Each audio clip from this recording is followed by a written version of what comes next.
Welcome here this morning. How are you? Woo! How you feeling? Let's do some singing. Good morning, good morning, good morning, gonna be a great day. Good morning, good morning, good morning, gonna be a great day. Join me, come on. Good morning, good morning, good morning, gonna be a great day. Would you stand? Good morning, good morning, good morning, gonna be a great day. Come on now, good morning, good morning, good morning, gonna be a great day. Good morning, good morning, good morning, gonna be a great day. A little harmony, good morning, good morning, good morning, gonna be a great day. Good morning, good morning, good morning, gonna be a great day. From your toes now, good morning, good morning, good morning, gonna be a great day. Last time, good morning, good morning, good morning, gonna be a great day. Woo! Join me in singing one more.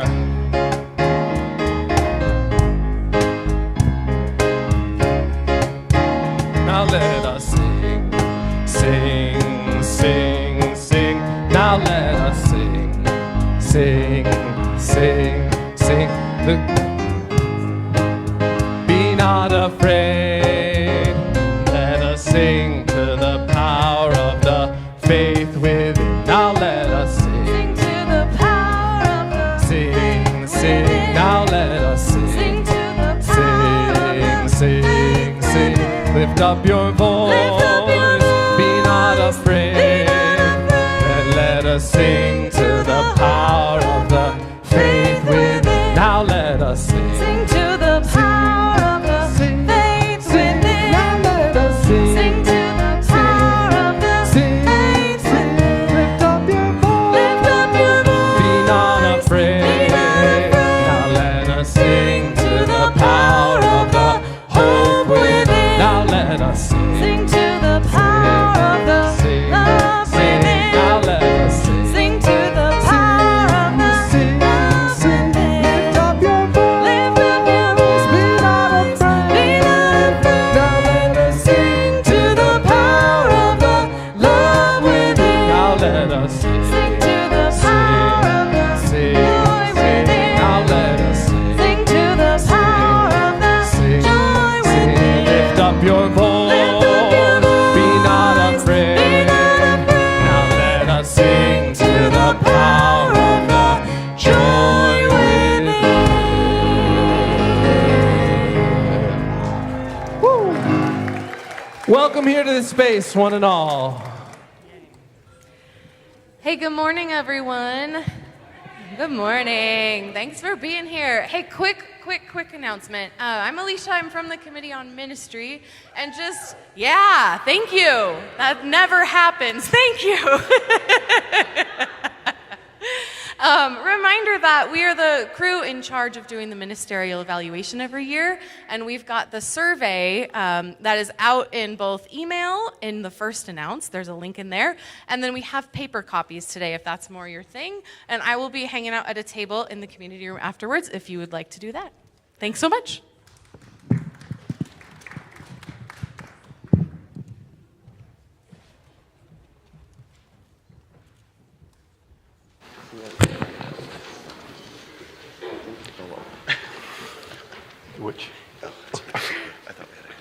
Good morning. Good morning.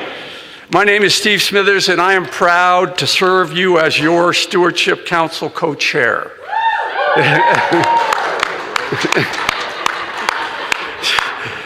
Whoever you are, whomever you love, whether you carry joy or sorrow in your heart, you are welcome here. All people of good will are warmly invited to join us on this great journey of the mind, the heart, and the spirit. If this is your first time with us today, please let the offering basket pass you by. Your presence here is gift enough. We hope that you join us after the service for coffee and conversation. Look for roving board of trustees members, hopefully friendly people, who will be carrying a yellow mug, and introduce yourself. They would love to get to know you and answer any questions you may have. We will also have a stewardship table set up in the community room. Stop by and learn more about stewardship at FUSD. Anyone can learn more about our congregation on our website at fusden.org, where you will find a sign up for our weekly email newsletter with information about activities and groups. For the next hour or so, please quiet your busy minds, mute your electronic devices, and enjoy the service today. Welcome, everyone. And now please allow me to introduce my fellow co-chair, Mike Cranmer.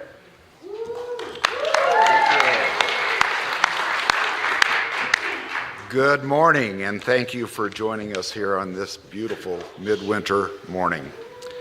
Today is our annual observation of Stewardship Sunday.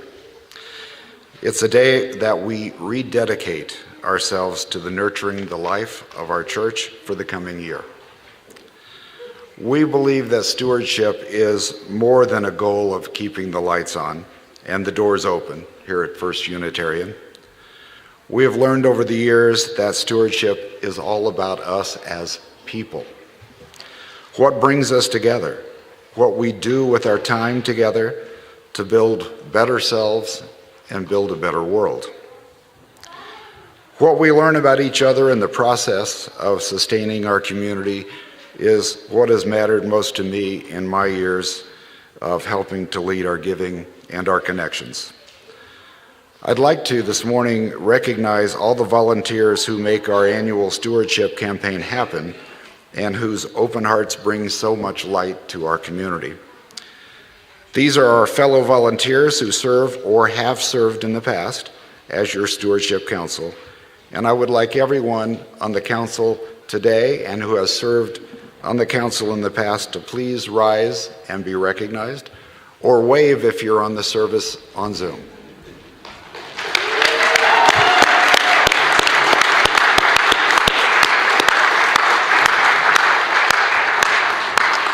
These folks serve and have served throughout the year to sustain and strengthen First Unitarian by making sure that we keep the church and its staff well provided for. This year, our first full year of being back in person here in this building, we have chosen a stewardship campaign theme that reflects the truth of our coming back together. Open doors and open hearts light our community. And for anyone present who may resonate with the mission of the Stewardship Council and would like more information or would like to consider joining us, please see me or Steve or Jason in the community room. We'll be in a table in the back after the service. And finally, to help with this work, we've recruited dozens of fellow members and friends of the church to serve as ambassadors to individual supporters of our community, to learn more about one another and to share in the honor of keeping our community financially strong. Would all ambassadors present this morning please rise and be recognized?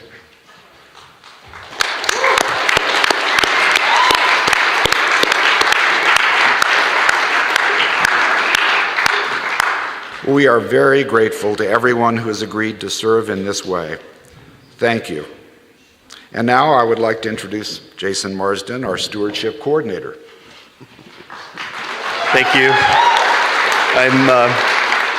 It's a great privilege to hold this role on your staff as the stewardship coordinator. If you are detecting a theme to this morning's introduction, you are not being misled. Over the next 2 weeks, please be on the lookout for your ambassador to reach out to you. They are going to want to know, most importantly, how you feel you're connecting or would like to further connect with this community, what you would like the church leaders to know about you and your place with us, and how you feel about providing your vital financial support pledge that keeps the community alight. Please, when you hear from your ambassador, take a moment to set up that conversation and share what this place means to you and how you would like to be involved in making it ever better. Throughout the years, many lifelong friendships have developed from those calls. You will not be given a sales pitch. If anything, you will be supported and equipped to give your own unique gifts of participation and leadership that will deepen your appreciation for everyone you see around you today. Yes, the aim of the campaign is to make sure our trustees know how much to budget for the church year ahead, to keep those doors open and keep this community alight. That is truly important work, and it makes our time together possible. But what we really hope to accomplish is to keep your hearts open to this special place and continue to achieve the impact that we make in the world every day through our good works. The three of us and all those who just stood up are your resources as you reflect on how you can be part of supporting this place past its 150th year and counting. We are eager to help and to serve you, and we thank you for the very best thing about you, your presence and participation here. And so that you can appreciate each other fully, please turn and greet your neighbor.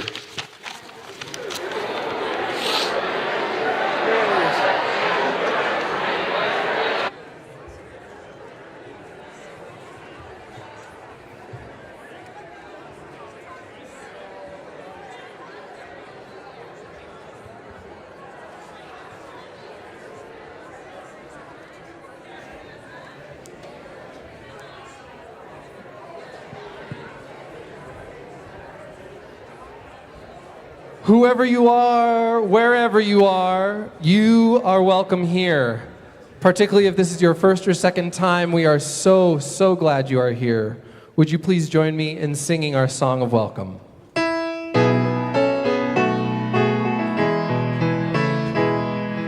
We are many, we are one, the light of the world is within you, sacred and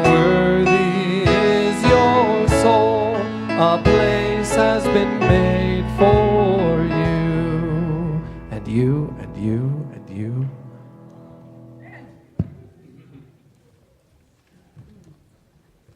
Good morning, First Unitarian. Wow, that was cool. I don't want to do that again. Our call to worship today was written by Emma's Revolution. It goes like this. If all the world were peaceful now and forevermore, peaceful at the surface and peaceful at the core, all the joy within my heart would be so free to soar. And we're living on a living planet, circling a living star. I don't know where we're going, but I know we're going far. We can change the universe by being who we are. And we're living on a living planet, circling a living star.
Good morning.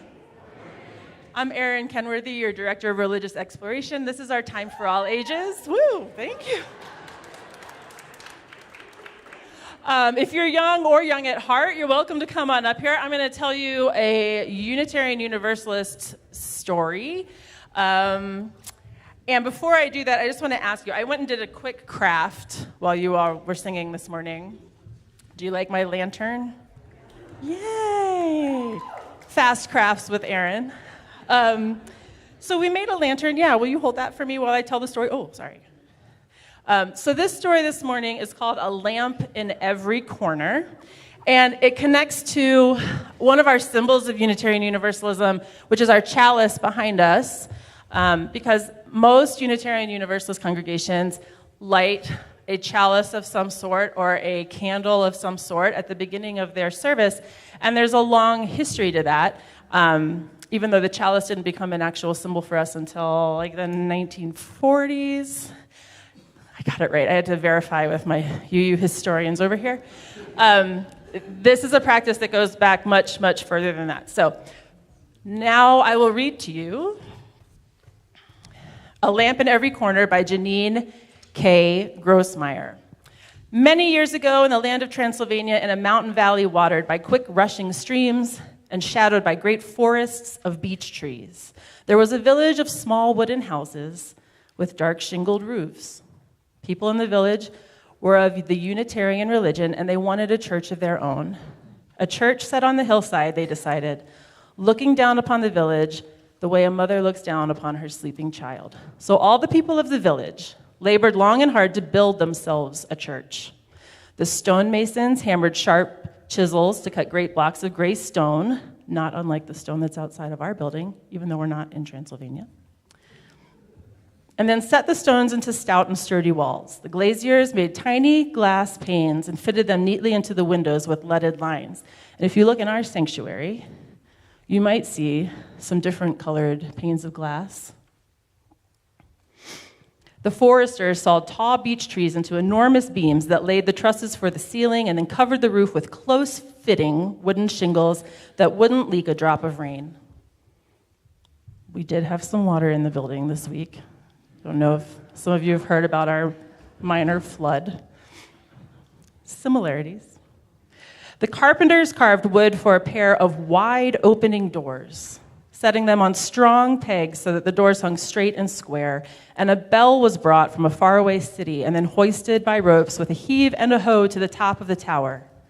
The weavers wove fine cloths for the altar table, cloths embroidered with flowers and edged with lace, and the smiths hammered black iron into tall lampstands and hammered thin bronze into shining oil lamps. Finally, when the building of the church was done, the painting could begin. The painters mixed bright colors of royal red and shimmering gold and brilliant blue, and everyone in the village, old and young, women and men, boys and girls, came to decorate their church. They painted flowers and they painted trees. They painted designs around the windows and different designs around the doors. And at the end of the day, when it was finished, their church was finally done. All the people of the village stood back to admire it and then sang a song of happiness and praise. Their village had a church now, a church set upon the hillside, looking down upon the village as a mother looks down upon her sleeping child. "We will eat now," announced an elder of the village, because everyone was very hungry after their long day's work. "And later tonight, we will come back and pray together." So the people of the village went down the hillside to their homes and their suppers, all except one little girl named Zora and her father, who stayed behind. They had brought their own bread and cheese, and they ate their food slowly, sitting on the grass on the hillside and admiring the new church with its strong stone walls, its tall tower, its wooden doors, and its magnificent bell. After they had eaten, they went back inside and looked at those carved wooden doors to go into the gloriously painted sanctuary. And Zora said, "Look, Father, see how pretty the church is?" And she stopped in the center of the church and twirled around slowly. "See how grand it is?" "Yes, it is," said her father, looking around and nodding with pride. "Yes, it is." "But Father," she said suddenly, "we have not finished." "What do you mean?" "There are tall iron lampstands all along the walls, but there are no lamps. The church will be dark when the people come back this evening." "Ah, no, little one," said her father. "The light of the church comes from its people. You shall see. He rang the bell to call the people to worship, then took his daughter by the hand and led her back outside, and they waited on the grassy hillside next to their beautiful church of strong gray stone. The sun had set behind the mountains and night was coming soon, yet in the growing darkness, tiny points of light came from many directions and moved steadily up the hill. Each family is entrusted with a lamp, little one, her father explained. Each family lights its own way here. Where is our family's lamp? Your mother is carrying it, and she will be here soon.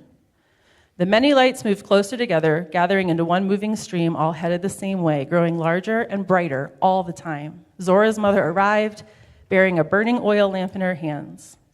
The father lifted Zora so she could set their family's lamp high in its tall iron stand. And all around the church, other families were doing the same. Soon the church was ablaze with light in every corner, for the people of the village had gathered to pray and to sing together. All through the worship service, Zora watched the lights flicker and glow. She watched her family's lamp most of all. When the service was over, her father lifted her high. She took her shining bronze lamp from the lampstand, and its curved sides were warm and smooth in her hands. Her mother carried the lamp home with the flame lighting the way. The lamp flame lit their house when they returned home. Zora washed her face and got ready for bed by the light of that flame. Mother, Zora began as she climbed into bed to lay down. Yes, little one, her mother asked, tucking the red wool blanket around Zora's shoulders. Father said the light of the church comes from its people. Yeah, but also the people take their light from the church. Over on the table by the fireplace, the shiny bronze lamp was still burning. And we have that light every day. Yes, indeed, said her mother, even when we are not in church, and even when the lamp is not lit, we carry the light of truth in our minds and the flame of love in our hearts to show the right way to be. That light, the light from truth and love, will never go out. Never? Asked Zora. Never, said her mother. And this bronze lamp will last for many, many years. When you are grown, we will give the bronze lamp to you, and when your children are grown, you will give the lamp to them, and all of you will carry it back and forth to the church each time. But there's only one lamp, Zora said. So make another and let the light grow. And someday, tell your children to make more lamps too. And now, good night. Her mother kissed Zora once on the cheek, and once on the other cheek, and once on the forehead. Zora closed her eyes and drifted into dreams while her mother looked down upon her sleeping child. The years passed and Zora grew.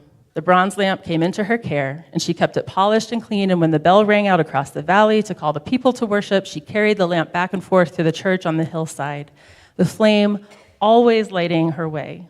When the time came, she made more lamps and gave them to her children, who made more lamps and gave them to their children, and so it went on through the years, even until today. And always, the light of truth and the flame of love from that Unitarian church on the hillside continued to grow and show them, and us, the way. We have built a church here together. Each of you have brought your light into this space and carry it out of here into the world and can come back again and again to rekindle your light here. We are so glad that you've brought your light to share with us today. Please join me in singing our children out to their programming, which will be upstairs in the chapel because there is water in the basement.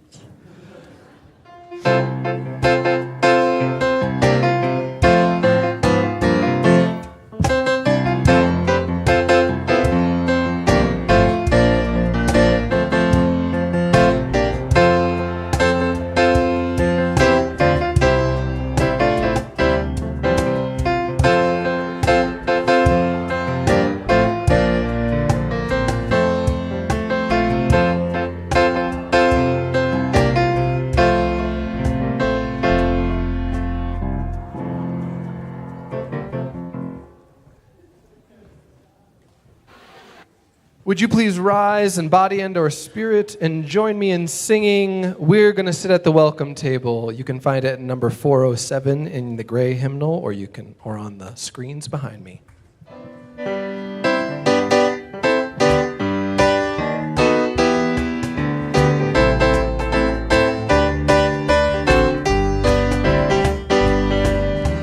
We're gonna sit at the welcome table. We're gonna sit at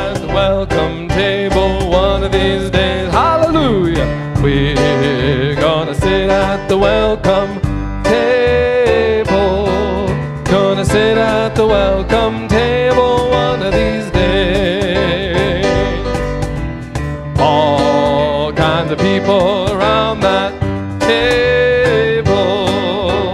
All kinds of people around that table one of these days. Hallelujah. All kinds of people around that table. Gonna sit at the welcome table one of these days. No fancy style at the welcome table. No fancy style at the welcome table one of these days. Hallelujah. No fancy style at the welcome table. Gonna sit at the welcome table one of these days.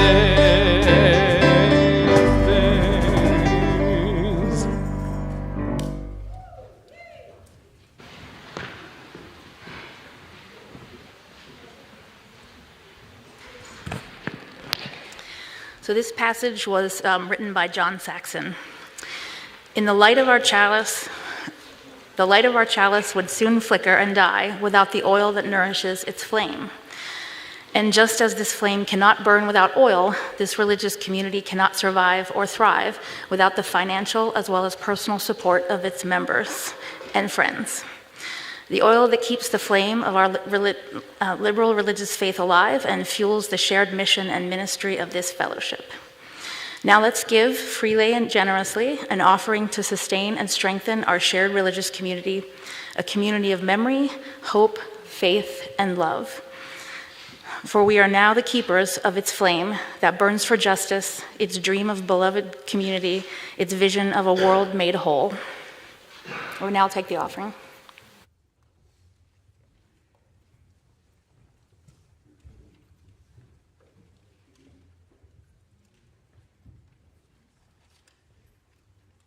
You may know this song.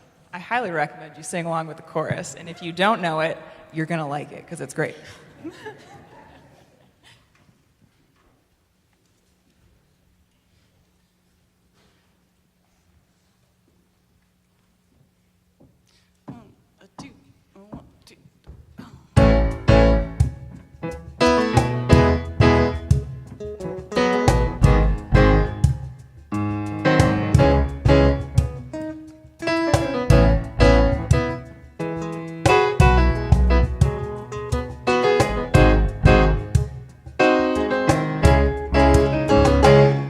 You have my heart, we'll never be worlds apart. Maybe in magazines, but you'll still be my star. Baby, 'cause in the dark, you can't see shiny cars. That's when you'll need me there. With you I'll always share.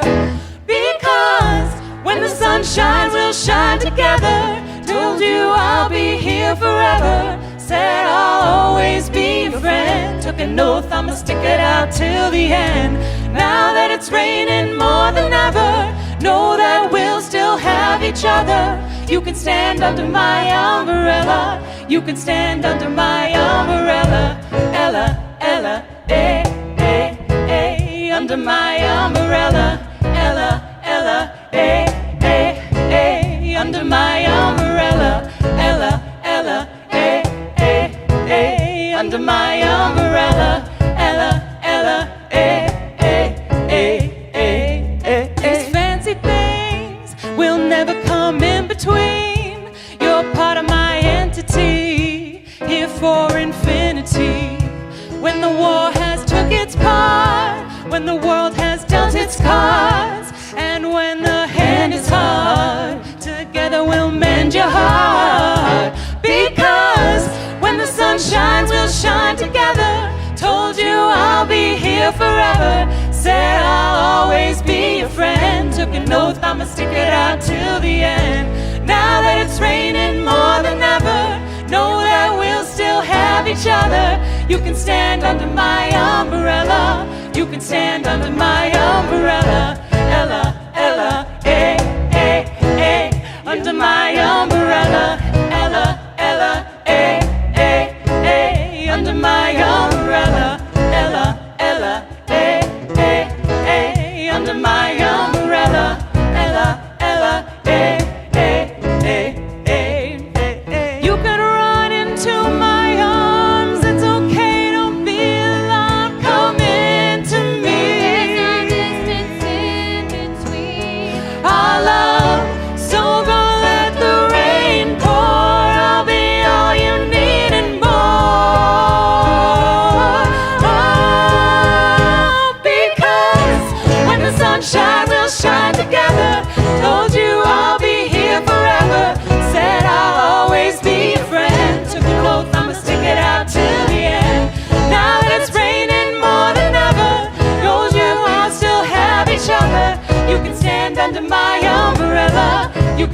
under my umbrella. Ella, Ella, eh, eh, eh, under my umbrella. Ella, Ella, eh, eh, eh, under my umbrella. Ella, Ella, eh, eh, eh, under my umbrella. Ella, Ella, eh, eh, eh, eh, eh, eh.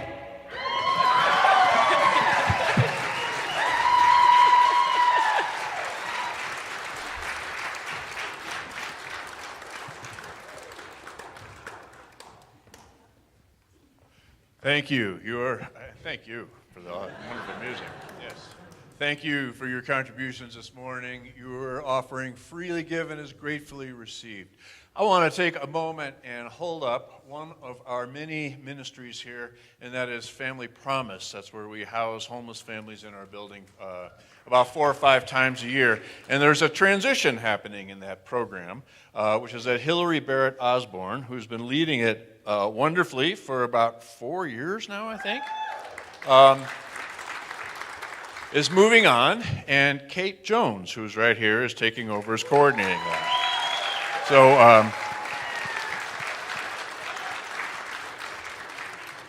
FYI, just as Hillary needed lots of support, Kate's going to need lots of support too. So.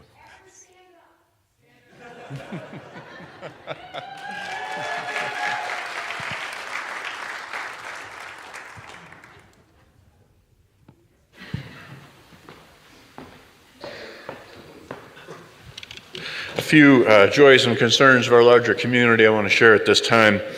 One of our families is having a transition. Katie Monteith, who has gone by she, her, and hers, is now going to be Cade Monteith, known as they, them, and theirs. And we wish them all the support in that transition that they can stand. We send prayers for perseverance and strength to the people of Ukraine as they continue to struggle for their sovereignty. And we send prayers and money and resources and food to the people of Turkey and Syria. May the grieving know comfort. May the world demonstrate mercy. And I know this is Stewardship Sunday. And so there's a theme going on today. But here's something I just want to be absolutely crystal, maybe even painfully clear about, which is that if you are someone who is just living paycheck to paycheck, or maybe without paychecks, or maybe in between jobs, or on fixed incomes in this time of crazy inflation, just know that your presence here is way more valuable to us than your monetary gifts. Just want to be so clear about that.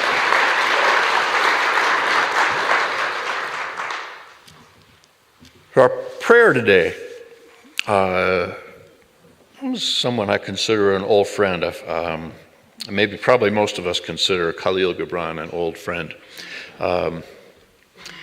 And this is his passage on love, and I have modified it ever so slightly to be non-patriarchal.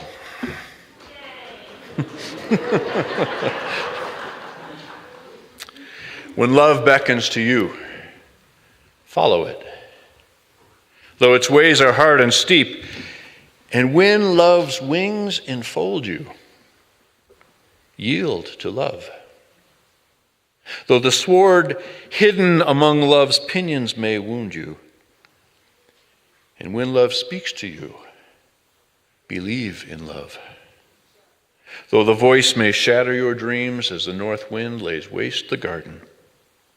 For even as love crowns you, so shall love crucify you. Even as love is for your growth, so is love for your pruning. Even as love ascends to your height and caresses the tenderest branches that quiver in the sun, so shall love descend to your roots and shake them in their clinging to the earth. Love assigns to you sacred fire, that you may become sacred bread in God's sacred feast.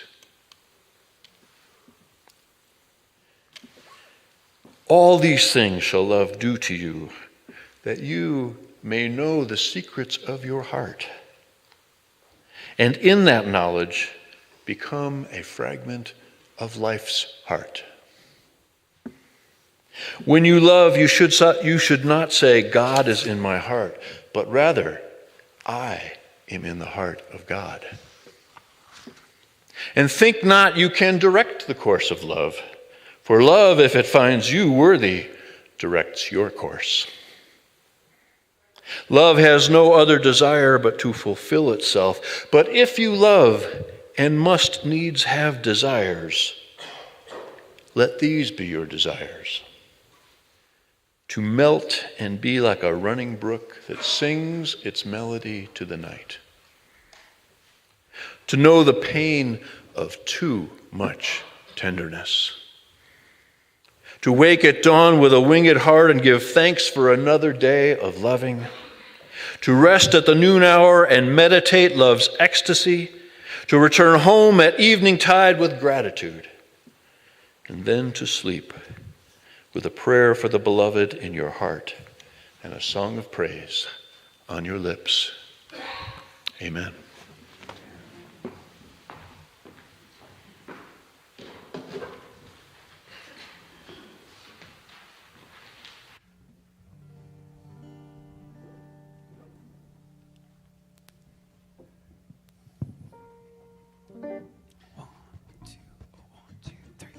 I could go around the world, finest diamonds, precious pearls, they'd all turn to dust in my hand.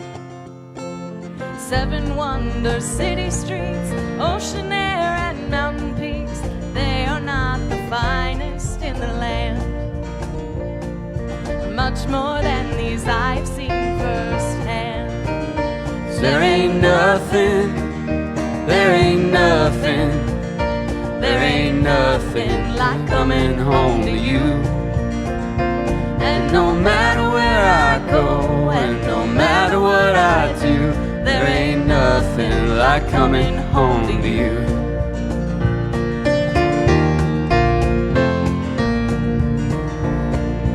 Places where the heart resides, brothers laugh and lovers cry, hold each other up when we can't stand. Back home with my family is right there where I wanna be. It's all I need to be a rich man. There ain't nothing, there ain't nothing, there ain't nothing like coming home to you. And no matter where I go, and no matter what I do, there ain't nothing like coming home to you.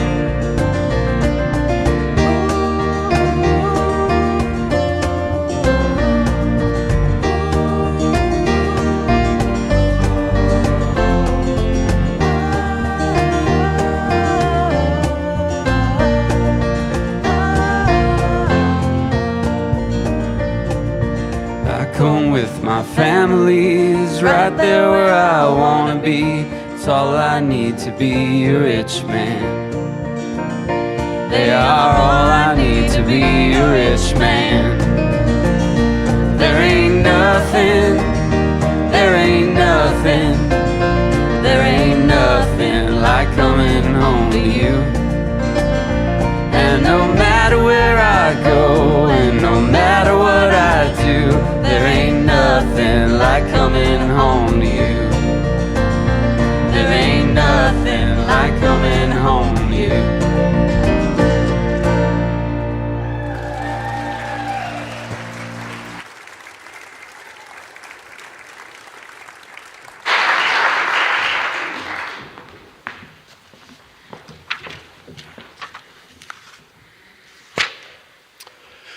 Good morning, First Unitarian. So once upon a time, there was a young girl, maybe 6 or so, and she knew her way around her medium-sized town mostly by landmarks and buildings that she recognized. And one day, walking home from the library, Her attention was caught by a butterfly, mesmerizing in the sunlight, and she decided to follow it. Felt like she just had to get a closer look. And she followed that butterfly for blocks, and when she finally lost sight of it, she realized she was lost. Going up and down sidewalks looking for something familiar, for a while she still did not know where she was. Before too long, she waved down a policeman since she could not remember the name of her street. The policeman drove her around hoping she would see something that she recognized, and finally she did. She said, "Oh, you can let me off here. That's my church, and I can always find my way home from here." I have no idea if that story is true. But it's a beautiful, powerful metaphor. We all need anchors in this shifting world. Precious are the landmarks that keep our souls grounded in this world, the deep need in every human heart to find our way home.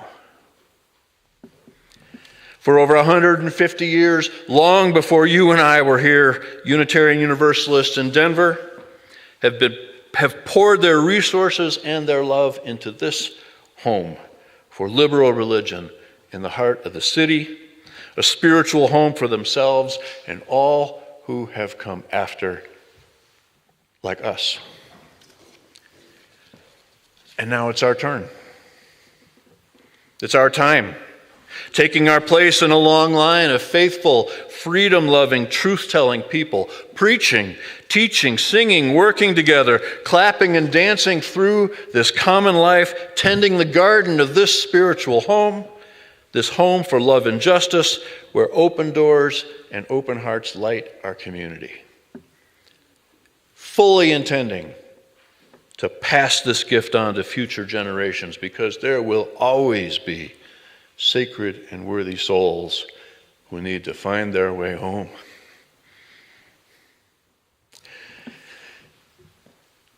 In a world that tries its damnedest, like 24/7, to tear us apart,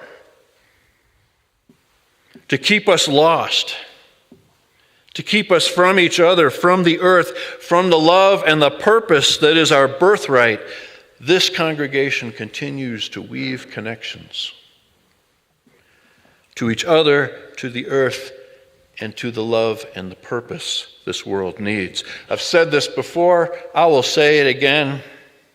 The core of this covenanted community, the reason this congregation, this tradition exists theologically and spiritually, is to be a point of resistance to those forces that are seeking to tear us apart. And sometimes when I get up in the morning, plan my day, that's what's in my head. What can we do as a church today to resist those forces that are trying to tear us apart, trying to keep us lost? And really, when I say that, I'm speaking about kind of both varieties of forces, right? There's all those forces out there in the world. The racism, the classism, the sexism, the economic, political, and environmental insanity that we live in. But also the forces in here, right? And in here. The wounds of trauma and bad habits and inner demons, self-limiting, faulty beliefs. I think especially now, I have never lived in a time when the forces that are seeking to tear us apart have felt stronger, more overwhelming, more just heavy on the heart. In such a time, this world needs, this city needs, I believe our souls need, a community of resistance to those forces. Amen? We hold ourselves to a loving, mutual, inclusive covenant, a covenant that guides us towards relationships of trust instead of fear.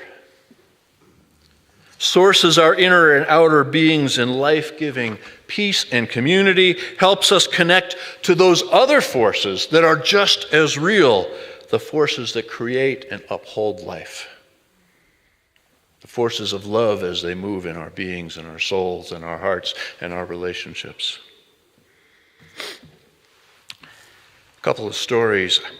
I think about Andrew Nicholas a lot. Some of you might remember him. He was a 17-year-old kid here in Denver, struggling with coming out as gay, feeling a hostile world, and contemplating suicide.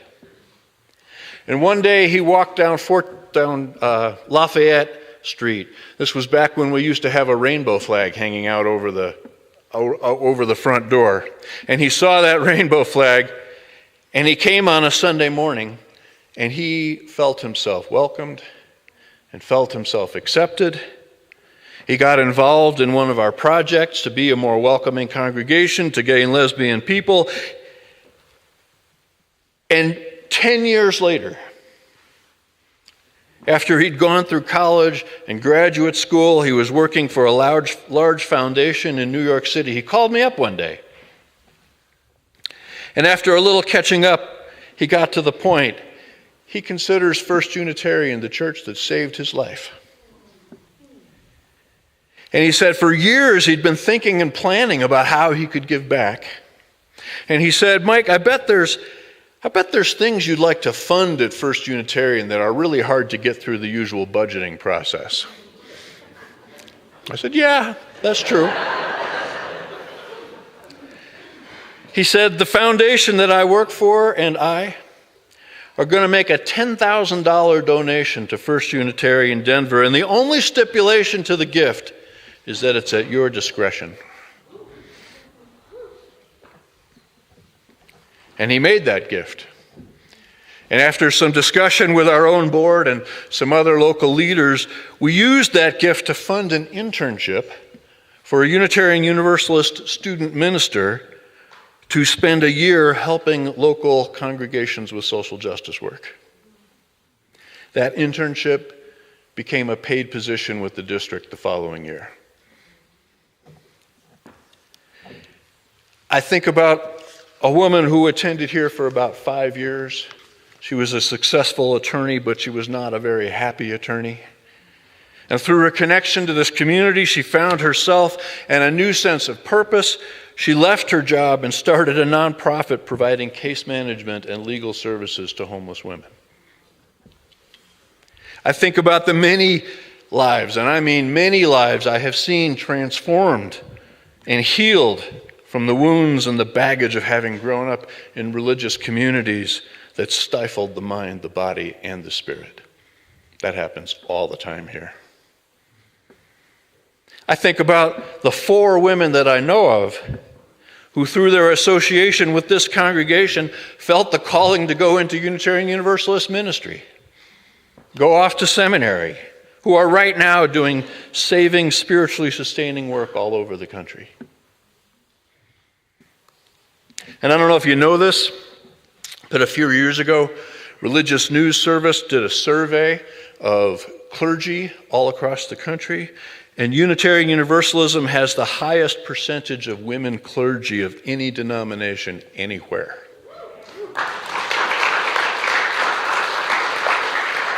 59% of ordained Unitarian Universalist ministers are women.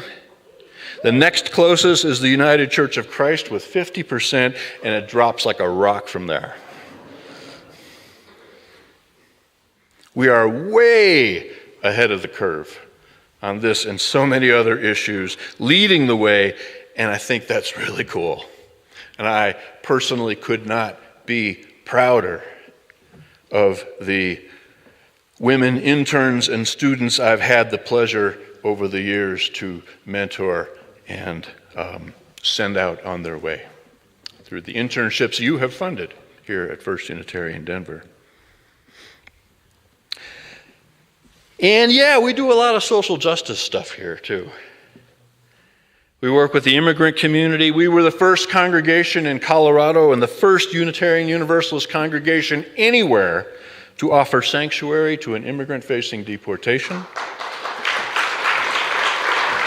We provide services and dignity to homeless women and homeless families. We have worked hard to destigmatize and educate people about mental illness.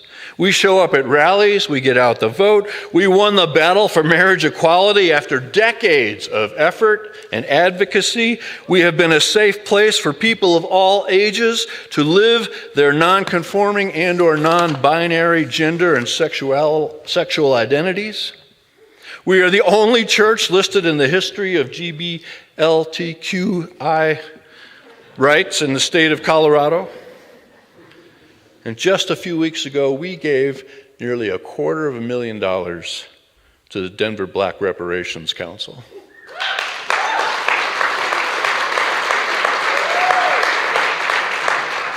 The only congregation I know of anywhere, of any denomination, that has taken such direct action towards racial equity. 10 years ago, during a particularly cold winter, Denver needed extra housing for homeless women, and they called us. And that's because that's how we're known out there in this world, in our city. And we said yes, and we've done that many times before and since, and they still call us in emergencies, like when housing was needed for refugees from Venezuela back in December and January. I could go on and on about our social justice work. But what I think about when I think about giving pieces of my life to this congregation, I think more immediately about the lives that are transformed here. Because they are, like all the time. I think of the people who have found a home that they never expected to find, that they didn't find, couldn't find anywhere else. People who healed from lifelong spiritual wounds in the shelter of this community. People who discovered or created their calling in a liberal religious theology. I think about the people who depend on us to be a voice for, to stand up for, just to stand up for sanity and compassion and moral clarity in a time of mendacity and mixed messages. I think of the people who continue to believe and demonstrate with their lives. That would be almost all of you. Demonstrate with their lives that we do not need to look alike, we do not need to believe alike, we don't even need to think alike in order to love alike. And work together for salvation in this life. That's what we're asking you to invest in. Today we're kicking off our stewardship campaign. Today we're asking you for a commitment of your resources for the next year of ministry and music and programs and religious exploration and activism and all the things that make us one of the best known and highly regarded and trusted and faithful congregations in this city. The ask is ridiculously simple. When you get an email or a phone call from one of our ambassadors, answer it. Respond. Don't make them have to chase you or call you back 4 times. Have an honest and connective conversation with one of our community members. Pledge a gift as generous as you are able, or let us know what might be preventing you from doing so. I assure you, we want to know. Like, that's it. The mechanics of what I'm asking is simple.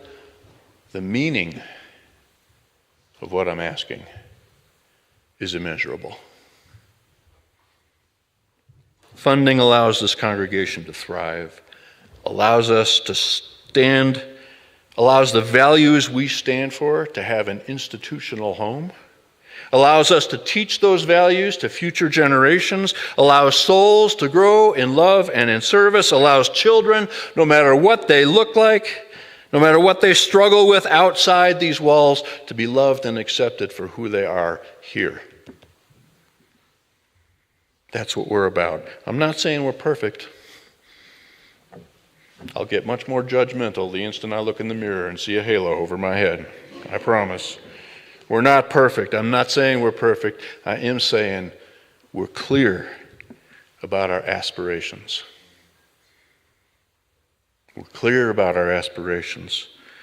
We are better and we are more as people in community than we could ever be as people isolated from each other.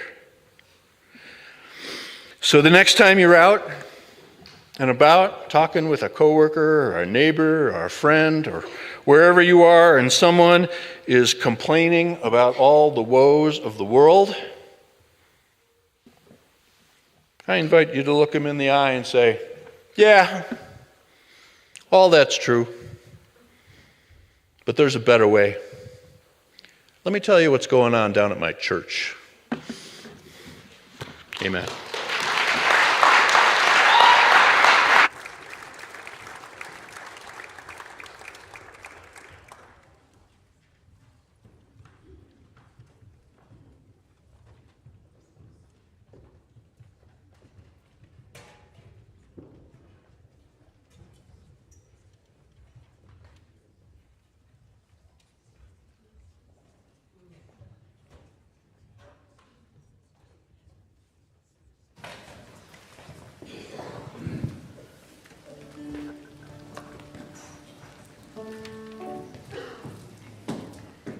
My few is your face, the whole world's erased, and I know this place is my home. When I see your smile, I know all the while I am home. I am home. When you stare into the stars, you can be whoever you are. Wherever you are, wherever you are. When I see your eyes, I know the stars are really not that far. Wherever you are, wherever you are. When my crew is gone and my maps are wrong and no GPS lead me home.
Would you please rise and bow in your spirit and join me in singing our closing affirmation? Behind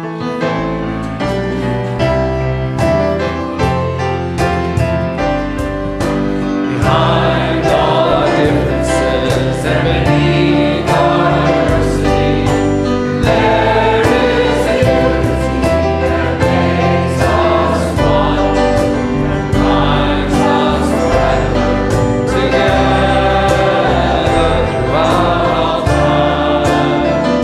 Life and death and the space between the stars. Throughout all time, through life and death and the space between the stars.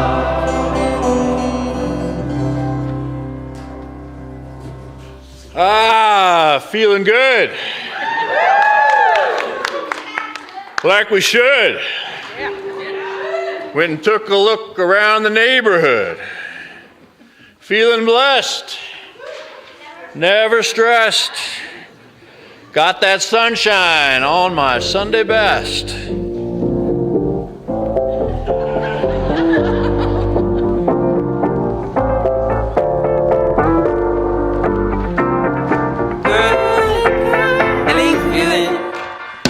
Feeling good, like I should. When in dark, I walk around the neighborhood. Feeling blessed, never stressed. Got that sunshine on my Sunday best. Yeah, hey, every day can be a better day despite the challenge. All you gotta do is leave it better than you found it. It's gonna get difficult to stand, but hold your balance. I just say whatever, cause there is no way you're around it. Everyone falls down sometimes, but you just gotta know it'll all be fine. It's okay. It's okay. It's okay. Hey, feeling good, like I should. When in dark, I walk around the neighborhood. Feeling blessed, never stressed. Got that sunshine on my Sunday best. Hey, some days you wake up and nothing works, you feel surrounded. Gotta give your feet some gravity to get you grounded. Keep good things inside your ears just like the waves and sound it. And just say whatever, cause there is no way you're grounded. Everyone falls down sometimes, but you just gotta know it'll all be fine. It's okay. It's okay. It's okay. Hey, feeling good, like I should. When in dark, I walk around the neighborhood. Feeling blessed, never stressed. Got that sunshine on my Sunday best. Hey, feeling good, like I should. When in dark, I walk around the neighborhood. Feeling blessed, never stressed. Got that sunshine on my Sunday best.